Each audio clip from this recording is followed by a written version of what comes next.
వారు ఎల్లప్పుడూ హైదరాబాద్లోనే ఉంటారు. వారు ఒక డాక్టరు. వారు తెలంగాణ సంస్కృత అకాడమీ చైర్మన్గా ఉంటూ అనేక బాధ్యతలు స్వీకరిస్తున్నటువంటి దీపికారెడ్డి గారు ఒక 2 నిమిషాలు మాట్లాడాల్సింది కోరుతాను. Thank you.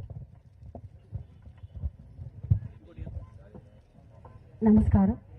వేదికను అలంకరించిన పెద్దలు, ముఖ్య అతిథి మంత్రివర్యులు పొంగులేటి శ్రీనివాస అన్నగారికి,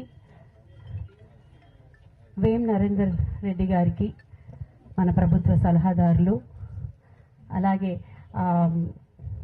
మురళీ నాయక్ గారికి, మహబూబాబాద్ ఎమ్మెల్యే బలరాం నాయక్ గారు ఎంపీ గారికి, దెన్ రామచంద్ర నాయక్ గారికి,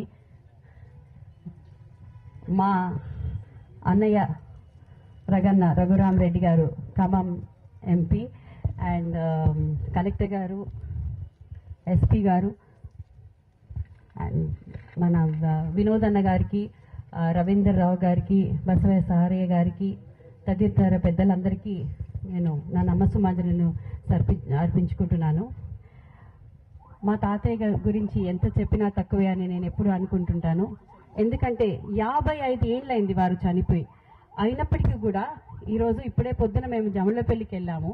ఆ ఊరిలో అందరూ వచ్చి ఆ ప్రేమ ఆప్యాయతలు ఎలా కురిపించారు మా మీద అంటే మేము చెప్పలేము. ఎందుకంటే ఎవరికన్నా నేను పలాని నూకల రామచంద్రారెడ్డి గారు మన్వరాలని తెలిస్తే ఉమ్మడి మన తెలుగు రాష్ట్రాల్లో వారు నాపై ఇప్పటికీ చూపించిన ఆప్యాయత గురించి నేను మాటలలో చెప్పలేను. మాకు మీ తాతగారు ఇది చేశారమ్మా, మాకు ఉద్యోగాలు ఇప్పించారు, చదివిచ్చారు, అండ్ ఎన్నో చెప్పుకుంటూ వస్తారు. అదంతా ఇప్పుడు నేను మాటలలో చెప్పలేను.